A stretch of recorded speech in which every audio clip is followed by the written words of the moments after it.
There. Today we're going to take an actual tour of a rural metro fire station behind the doors. So we're going to take you guys into the building and show you guys what the firemen actually get to do every day. My name is Jeff Bagwell. I'm the public information officer for the fire department. A lot of people don't understand that these firemen are here for 24 hours. They live here. 10 days a month they live and breathe and eat and sleep at this building. A lot of folks don't know what's behind the scenes, so we're going to take you on a virtual tour so you can actually see what the firemen get to do and where they live every day. Okay, so come on, let's go in.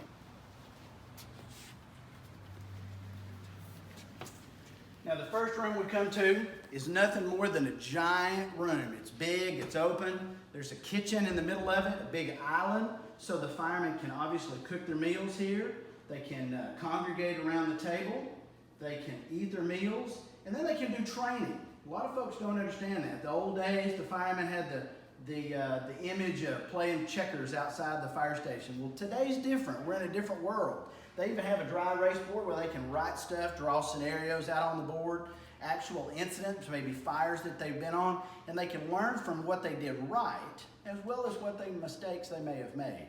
So it's all a matter of training and learning and continuing to be the best that they can be at their job for you, so they can be the best if you have to call them in your worst day. Okay, so that's that room. So let's go into the chief's suite. Okay, come on in.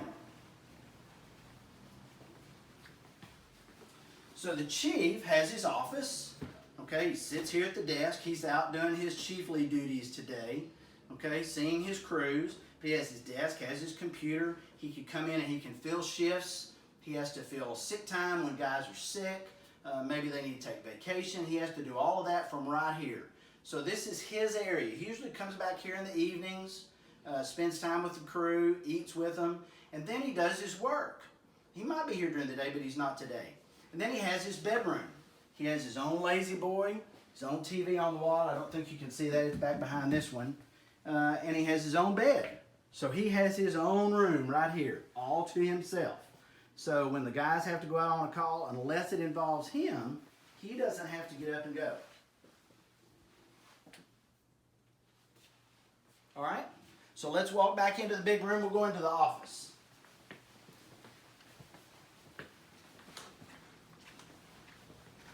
So we're going to go through the big room into like a little hallway. Okay? We'll turn to the right. This is the office for the crew. So they come in here, and this is where they do shift reports. This is where they do incident reports. When they go on call, they have to sit at the computer and they have to actually do work. Then on top of that, firemen have to do what we call pre-plans. They have to go out twice a year and they have to physically walk through buildings, all commercial buildings. And they have to find out if there's any hazards, how many occupants are there, if it's a facility or a building that's occupied for 24 hours a day. We need to know those things. Who is the building contact? If there's a fire there or a fire alarm at 3 in the morning, who are they going to call to get somebody to let them in as opposed to just breaking the door down? That's not what we want to do. And they have to do hydrants. So they're busy. These firemen are not just standing around or sitting around in the recliners. They're actually out doing work every day. Okay? So this is the office. So now let's turn around behind you and let's go into the big bunk room. Now the firemen all come in here and they sleep or sleep. Okay? Sometimes they roughhouse. They're typical guys. Okay? But they come in here and they sleep. They all have their individual beds. They all have lockers where they can hang their clothes. Most of the time it's neat. I hope your closets are neat at home. But they come in and put all their stuff. They can get dressed. You know, a lot of times firemen will go out on a fire, and at 3 o'clock in the afternoon, they may need to come home, come back to the station, and take a shower. They've been hot, sweating. Now they need to take a shower so they can come in and change clothes, do all those things that they would do at home. There's no difference, really. Okay? So let's walk out. Now there's a bathroom right here. Let me turn the light off for you so you can see it. Typical bathroom like you would have at home, right? Everything just like home. No different. Linen closet here where we put linens, just like you have at home. Normal thing. So now we're going to walk through the kitchen.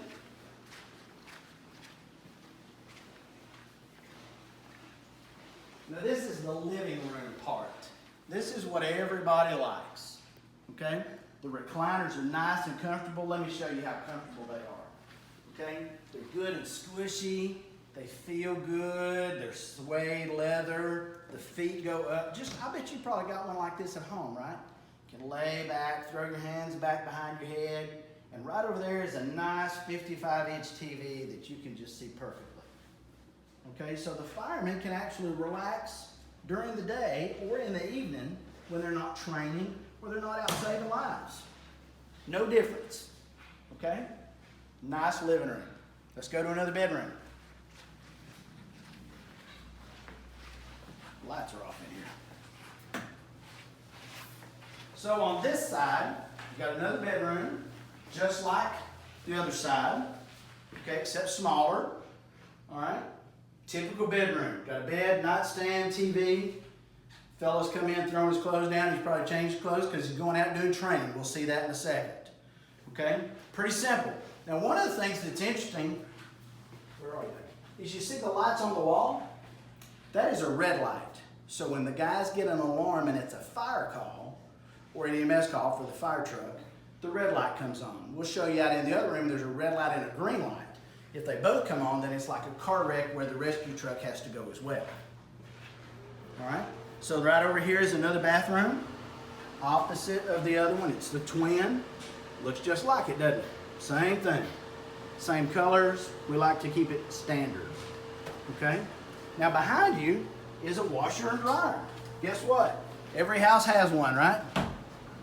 Our house is no different. Dirty laundry on the floor, laundry on the dryer, got to be folded.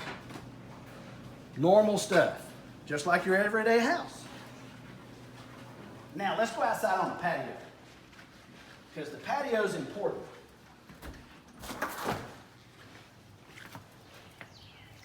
Everybody's got a back porch at their house. We have a back porch too. We have a picnic table with an umbrella, gas grill, nice yard, needs to be mowed. We'll have to get the firemen out here to do that. Okay?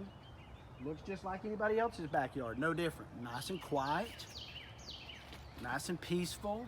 The guys can actually kind of relax a little bit while they're out here. And the temperature today feels fantastic. It's going to get even better. Okay, so now we'll go back inside.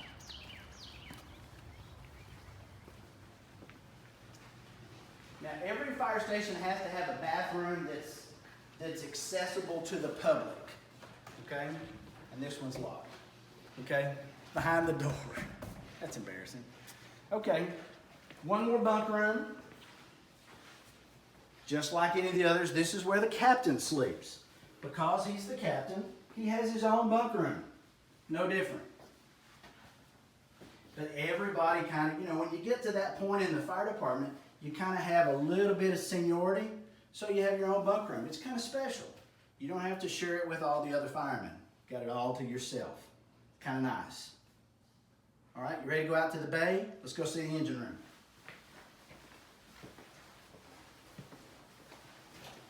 Now this door is pretty particular. Okay, it seals really well. Because one of the things that we want to do is we want to keep all of the diesel exhaust from the trucks out there, not inside our building. You wouldn't want to stay at home with the car running out in the garage and leave the door open and smell all the exhaust. So we want to do that as well. Shh, they're training.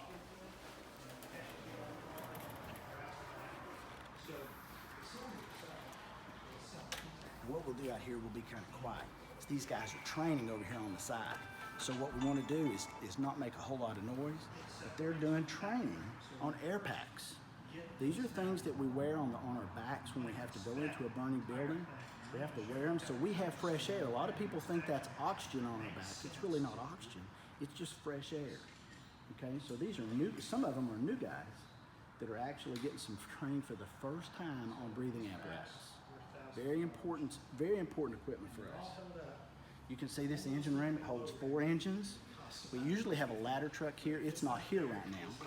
So we have the red engine that's fixing to go be painted our color. And we'll have another video and we'll talk about colors of fire trucks and why we have green ones as opposed to the traditional red, okay? So let's go into this room right here. This room is what we call our dirty room. A lot of new houses now have a clean or a dirty room that you first come in. Okay, so you come into the room, you take off all your dirty clothes before you go into the rest of your house, right? So this is what it is. No different. Got all our gear hanging up. You notice it's a little warmer in this room. It's hard to tell on the video, but it is, because there's a heater in here running, and the heater warms it up to dry out the gear. So when the guys have a fire in the middle of the night, they can come in here and they can hang their gear up with all the heat, dries it out.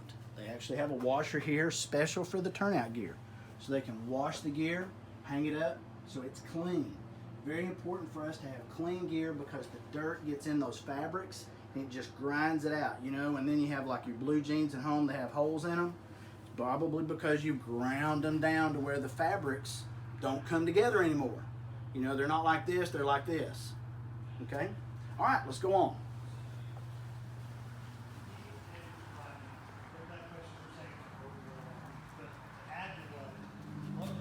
This is our workroom.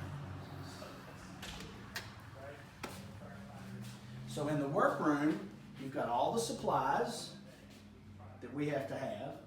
Tire chains is for the winter, air compressor, air pressure, washing machine, or pressure washer, excuse me. Then over here on this side, you have the workbench, just like your dad has at home in a garage, right? Got lots of drawers filled with tools, because we got to work on stuff. Things on the fire trucks break. We have to fix them, okay? No different, okay? We have to stencil everything, make sure it has our names on it, so we know whose it is. Just like your moms and dads put your name in your clothes, so you know that your jacket is yours. You don't come home with your friends. Okay, and then we have a compressor. Okay, this is what we fill air bottles with. Remember I talked about the air, the compressed air, the fresh air that the guys carry on their backs when they go into a burning building. They have to put air back in those bottles. Okay, very loud. We're not going to turn that on. You got to have earmuffs when you use that. Okay, y'all ready to go see where we work out, where we exercise? Let's go pump some iron.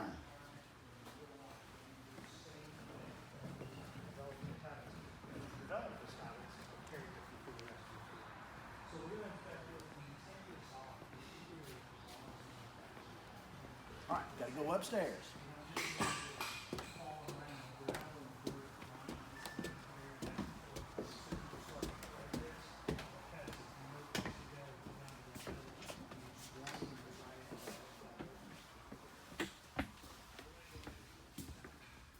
So this is our workout room. Firemen have to stay in shape.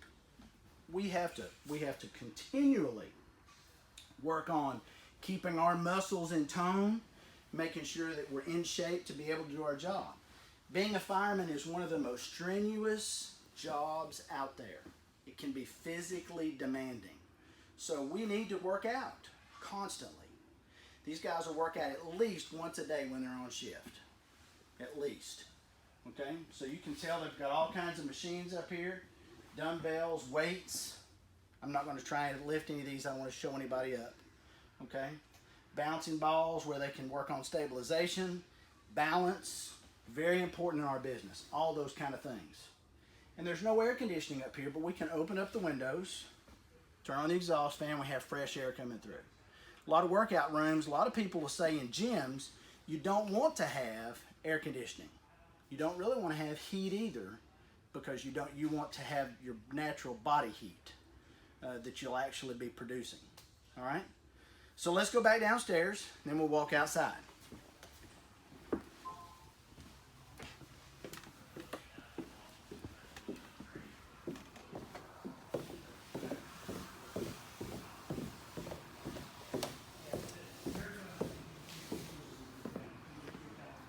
This is one of our new guys. Just want to introduce you to him. This is Clyde. No, I'm just kidding. It's really not. This is our rescue Randy, or a dummy that we drag around. So we take this guy and we put him in a position or in a part of the building. We could do it here. Hide him over in the corner, and then we make the firemen go in blindfolded to get him out. Okay? So they have to physically do some work, and that guy ain't light. He's probably about 200 pounds. Pretty heavy. I'm glad I don't have to drag him out anymore. Okay? All right, workout machines over here. We've got a stair step machine, as well as a walker. Okay, so we can run on it, keep our cardio going, because it's very important to stress that out. A lot of firefighters, the number one thing that kills firefighters is heart attacks. Okay, so we want to keep our cardiovascular system and our hearts as in good a shape as we can. All right, so let's go back outside.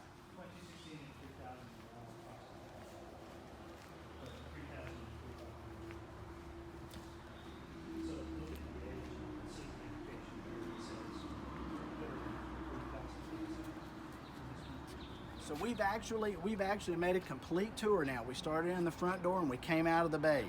So today you have actually got to see behind the scenes, behind the curtain, if you will, how firemen live, how they operate here at Rural Metro Fire in Knox County. I hope it's been educational. I hope you've learned something. If you have, call somebody and tell them. And if you need to stop by the fire station sometime, please do. We want you to. Come by and visit, check out our trucks. We'll have some more videos that'll talk about our trucks and equipment, things like that.